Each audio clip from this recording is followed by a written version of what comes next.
Olá, boa noite. Seja muito bem-vindo ao Desafio de Empreender. Vamos falar de negócios, de empreendedorismo e também repercutir sobre o que esperar do ano de 2018. Nosso convidado de hoje é Wesley Cabral, empreendedor do ramo da beleza masculina. O programa começa agora.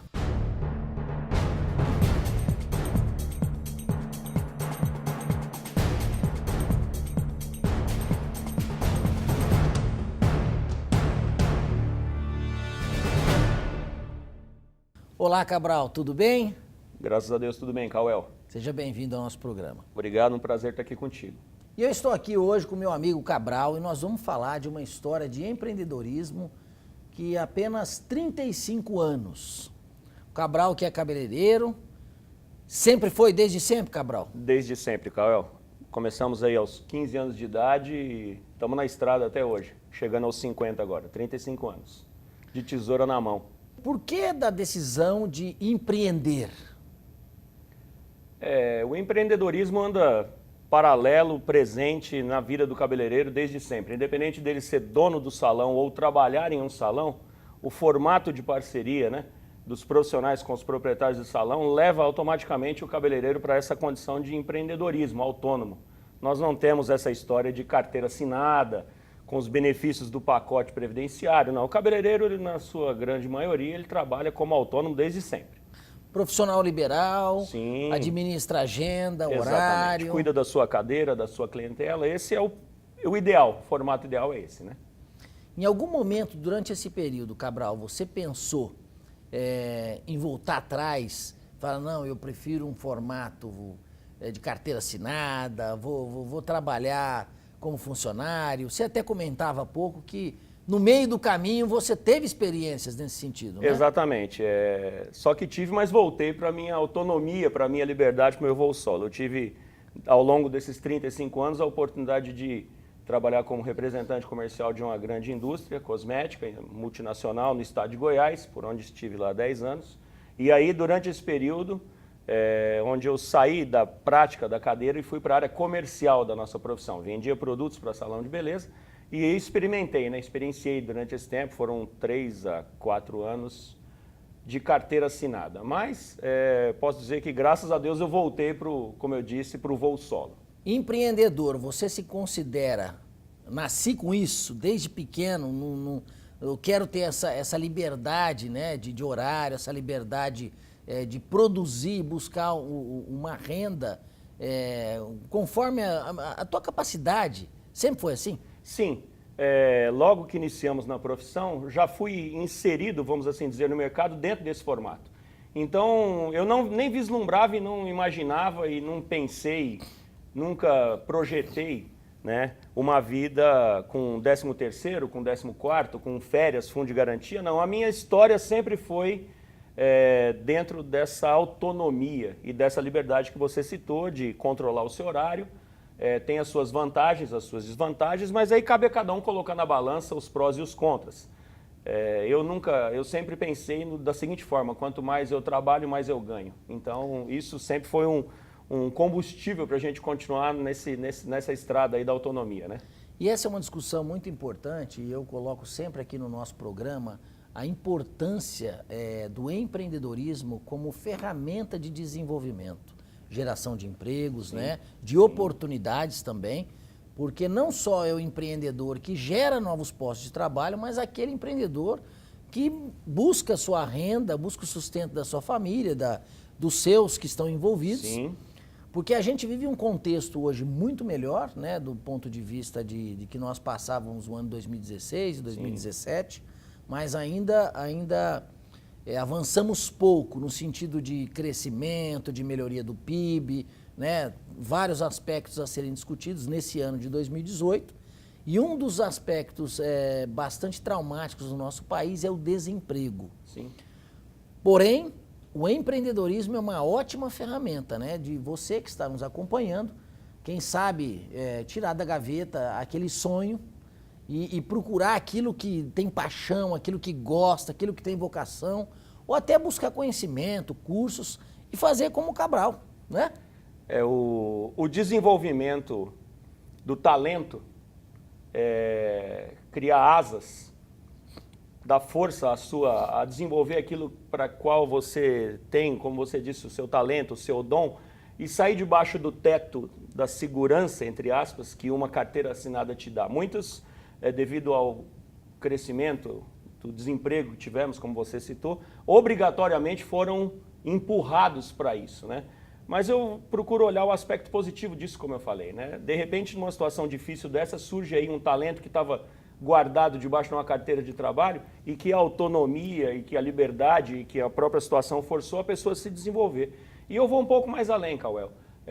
Nós vivemos numa cultura, o brasileiro ele é muito dependente do grande Estado, né? O Estado como mãe, né? É aquela coisa da previdência, da dependência, né? Diferentemente de outros países um pouco mais desenvolvidos, onde o empreendedorismo ele é motivado até pelo próprio governo para que a pessoa empreenda, crie, desenvolva, gere empregos e não fique ali naquela dependência do Estado. Então, eu penso que esse aspecto positivo do empreendedorismo ele pode ser sim desenvolvido em meio a essa crise, né? Onde muitos foram empurrados aí para se vira, voa, vai, né? Porque não está tendo condições de ter novamente sua carteira assinada. Eu penso assim, eu vejo que é uma oportunidade bastante interessante. E você coloca um ponto importante, que é a questão da Previdência, que existe uma grande discussão dessa reforma, né? Sim, sim. Mas sem entrar no mérito de se precisamos fazer, ou de fato precisamos, mas no mérito político, mas num aspecto de entender que a gente não pode ficar dependendo dessa questão do Estado, e sim buscar recursos, ferramentas, sim, meios, e aí o empreendedorismo é uma luva. Exatamente. Porque ele dá a oportunidade de você fazer renda, seja renda principal, seja uma renda extra, sim, ou seja, criar mecanismos de autossuficiência para o sustento da sua casa e da sua família. Né? Perfeitamente, perfeitamente. É exatamente nessa linha, né? Tá aí uma oportunidade. E muitas vezes dá um medo, né? Quando a pessoa pensa assim, puxa vida, mas eu vou deixar aquela segurança minha, ou até em questão previdenciária, de um fundo previdenciário, uma aposentadoria, a pessoa pode optar por estar recolhendo alguma coisa dentro daquilo que lhe for possível, vislumbrando uma aposentadoria ao longo do tempo, seja por tempo, por contribuição, mas que isso não seja o porto seguro. O porto seguro seja realmente a capacidade própria, a meritocracia de fazer valer, fazer acontecer, de acreditar naquilo que você se julga capaz de fazer e tentar e lutar. Fácil? Não. Mas se fosse fácil, não seria interessante, não seria desafiador, não seria um desafio diário, né? Eu acho que isso move, né, o empreendedorismo, esse desafio, essa luta, essa busca. É fácil?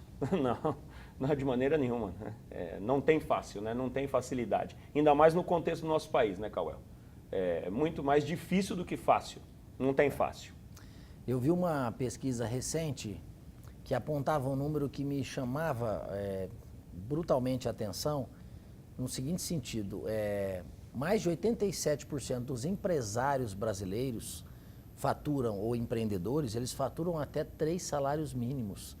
Então, quando as pessoas falam, é o empresário, tem uma leitura de que é uma grande empresa, uma empresa que bilionária, que fatura. Não, nem a grande maioria dos empresários são trabalhadores, pessoas que querem empreender, profissionais liberais, sim, que estão saindo já daquele modelo informal para a formalidade, mas para buscar um sustento. E isso é um dado muito importante, né? Porque nós temos aí milhões de jovens, que eles falam da geração Y, sim, das gerações novas agora, que têm uma característica diferente.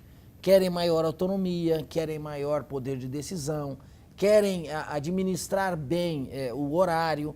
E como que você consegue conciliar isso, às vezes, no emprego formal? É muito mais difícil. Sim. O formato adequado é através do empreendedorismo. Exatamente.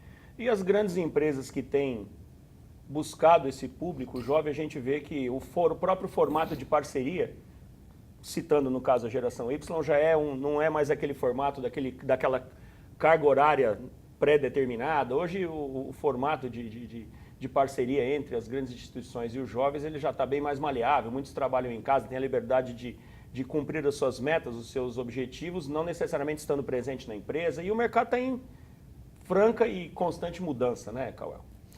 Qual a sua expectativa com a Copa do Mundo?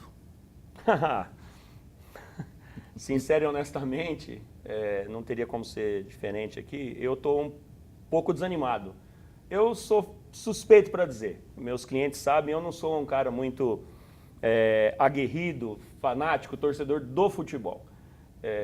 E eu penso que o país passa por um momento onde nós temos questões mais importantes a serem pautadas. Não que o futebol não mereça atenção, lógico, merece, o Brasil é o país do futebol, todo mundo gosta do futebol, a seleção brasileira está aí, a gente vai torcer, só que a leitura que eu tenho tido ultimamente, em especial falando agora dessa Copa, respondendo a sua pergunta, a leitura junto aos meus clientes, o pessoal está bem, assim, não vou dizer desanimado, mas não está mais aquela coisa que era na Copa, como eu vivi na seleção de 82, nas Copas que vieram subsequentes, o pessoal não está mais aquele ânimo, e eu sou um dos que encabeço a lista dos desanimados, entre aspas, assim, com o futebol, sendo sincero. Mas a gente vai torcer. É Brasil, é seleção, estamos lá, vamos torcer. A pipoca tá lá, a gelada tá lá pra gente tomar e torcer pela seleção. Mas não, já fui mais empolgado, Cauel.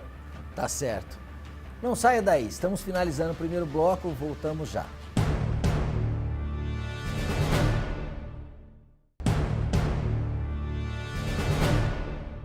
Estamos de volta e o nosso entrevistado de hoje é Wesley Cabral, um empreendedor que há 35 anos fatura, vive, ganha dinheiro num dos setores que mais cresce, não somente no nosso país, mas no mundo, setor de beleza, né? Sim.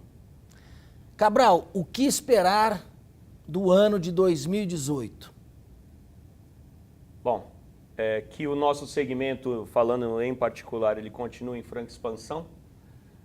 Nós temos hoje, inclusive, mais particularmente falando do meu segmento, onde eu atuo mais na área da beleza masculina, atendo uma clientela masculina, que é a área que a gente vem atuando já, como você já citou, há 35 anos, mas que continue a expansão com qualidade. Nós temos hoje uma oferta de mão de obra bastante grande dentro da minha área, com a oferta de muitas barbearias, muitas salas masculinas que vêm abrindo, e que a qualidade do serviço oferecido seja equitativa à quantidade de estabelecimentos, que ela cresça em conjunto.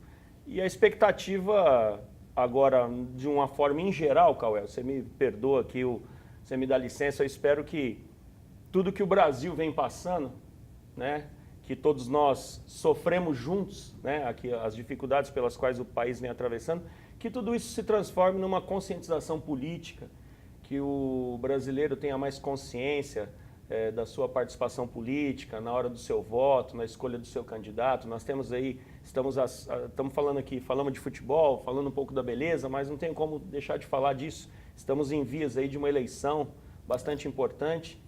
Então, a minha expectativa é que a minha profissão, a gente continue expandindo, crescendo, oferecendo cada vez um serviço com mais qualidade para o cliente e que no contexto em geral, volto a dizer, encerrando, na questão política, que o brasileiro tenha um pouco mais de consciência e escolha melhor, vamos dar uma renovada no que tem aí, enfim, para que a gente possa empreender com mais leveza, com não tanto peso, com não tanta dificuldade, com não tanta burocracia, com não tanto empecilho, que é o que a gente enfrenta nos dias de hoje. Você coloca muito bem um tema muito importante e quando a gente avalia o nosso país, muitos de nós no dia a dia, nos bate-papos, entre amigos, entre familiares, nas rodas de conversas, se compara o nosso país a países desenvolvidos. Ah, porque na Europa é assim, porque nos Estados Unidos é assim e aqui é de outra forma. E eu quero passar para vocês um dado muito importante. A conscientização política em países desenvolvidos, o engajamento, o envolvimento das pessoas é muito grande. Por quê? As pessoas se preocupam com quem elas vão eleger, que será o representante. Então que essa, de fato, passamos aí recentemente por todo esse problema com relação à greve dos caminhoneiros, quase que resultando numa greve geral. Sim. Então, a grande preocupação é que as pessoas estão meio que já no limite, Agora, passando da Copa do Mundo e vamos lá, vamos ganhar, Vamos ganhar já, temos Copa do Mundo. Sim. Vamos ganhar essa Copa, Vamos esquecer do vexame do 7-1. Do 7-1, E vamos fazer um gol de placa. nas próximas eleições. Exatamente. Independente de quem são os candidatos, nós devemos olhar, procurar o passado, olhar as pessoas, ver e buscar com consciência. Eu creio que isso já está até acontecendo, Cauel, no sentido que nós até já conversávamos sobre isso, e eu em conversa com os nossos clientes. Hoje, pode parecer brincadeira, mas se você perguntar o nome de 4 ministros do STF para a maioria do pessoal, o pessoal vai saber dizer. E você fala assim, então me dá 5 nomes da seleção brasileira e um reserva. As pessoas já estão com mais dificuldade. Então você vê que verdade. As pessoas estão mais interessadas nas questões políticas, jurídicas, aquilo que tem movido o país, e eu creio que teremos uma renovação a contento daquilo que nós esperamos? Não. Penso que ainda muita coisa vai continuar acontecendo, mas penso que já estamos caminhando também. Vamos ter um olhar positivo diante dessa crise toda e entender que isso fez com que o brasileiro desse um chakra e falou, opa, peraí, eu preciso votar melhor, eu preciso colocar pessoas lá que realmente me representem de maneira digna, de maneira honesta e que realmente pensem no nosso país, né? Precisamos ser otimistas, né? Sim. Nós somos um povo trabalhador, o brasileiro tem isso, né? Tem essa gana, né? Tem essa gana, tem o brilho nos olhos, é um povo otimista de natureza. Sim. E nós não podemos, de maneira nenhuma, olhar esse cenário com uma visão que possa ter alguma situação de uma nuvem de dificuldade. Eu vejo com bastante esperança. Sim. Porque o país ele tem sofrido diversas situações, né? A grande discussão que ocorreu aí, até por conta da greve que nós já falamos dos caminhoneiros, Sim. que graças a Deus acabou de uma maneira boa para todos, era a discussão da reforma tributária, né? Que repercute no preço do combustível. Então, trabalhar essas questões de forma ampla para que traduzem benefícios para a população, né, Cabral? Exatamente. Em se tratando especificamente dessa questão tributária, hoje a dificuldade no país em se abrir uma empresa é imensa. Né? E para fechar é mais difícil ainda. Nós vemos, por exemplo, um exemplo nos Estados Unidos, a facilidade que eles têm, né, em se abrir uma empresa, em se fechar uma empresa, e aqui a dificuldade que temos com relação a isso. O governo, ele ao invés de motivar, como eu já falei aqui no primeiro bloco, ao invés de motivar o empresário, o empreendedor, em facilitar a vida daquele que pode gerar impostos, gerar emprego, gerar renda, não, parece que o governo ele tenta atrapalhar. Então, essa é uma questão que há que ser tratada, né? Hoje nós temos uma carga tributária que é um emaranhado de coisas, é uma rede, uma teia de coisas que te mobiliza, deixa você inoperante, né? É um absurdo, né? Quando a gente considera os tributos, os impostos de maneira geral, você paga lá como pessoa física o teto máximo de 27,5%, mas aí você compra todos os produtos carregados de 20, 30, Sim, 40, sim. 15. Sim. Então, além de tudo, é bitributação. Mas me conta o seguinte, você comentava também que você agora está de salão novo, né? Um novo negócio. Exatamente. Voltamos de Goiânia, né, onde eu atuei por 10 anos dentro da área, não só na cadeira, como na área de representação comercial, como eu citei. Voltamos para São José do Rio Preto e agora, nesse ano de 2018, eu concretizei aquilo que particularmente para mim era um sonho, né? De trabalhar ao lado de um cara que para mim sempre foi uma referência. Eu brinco que é uma lenda em São José do Rio Preto, creio que muitos aqui que estão nos assistindo conhecem, estou trabalhando junto com o Elvio. Então o Elvio, que é um grande irmão, um grande parceiro há mais de 20 anos, somos amigos e agora estamos juntos profissionalmente. Estou tendo essa grande oportunidade, estamos com o nosso salão, eu e o Elvinho, conhecido como Elvinho, né? O Vinho, como eu falei, é uma lenda, cabeleireiro, um dos melhores cozinheiros que temos em São José do Rio Preto, corretor de imóveis dos melhores, então é um empreendedor nato, um cara que nasceu no meio do comércio, do negócio e hoje a gente está trabalhando junto. Muito obrigado pela sua participação, mande um grande abraço ao Elvio. Mando sim. E a toda a família, né? Obrigado, Caio. Eu que agradeço a oportunidade de estar aqui nesse programa seu, que é uma referência para aquele que quer empreender, que quer gerar desse país, que é o que a gente precisa, né? Gerar, fazer, produzir, realizar. Obrigado pela oportunidade, Caio. Eu que agradeço. Chegamos ao final. Um ótimo sábado, uma excelente semana. Fiquem com Deus.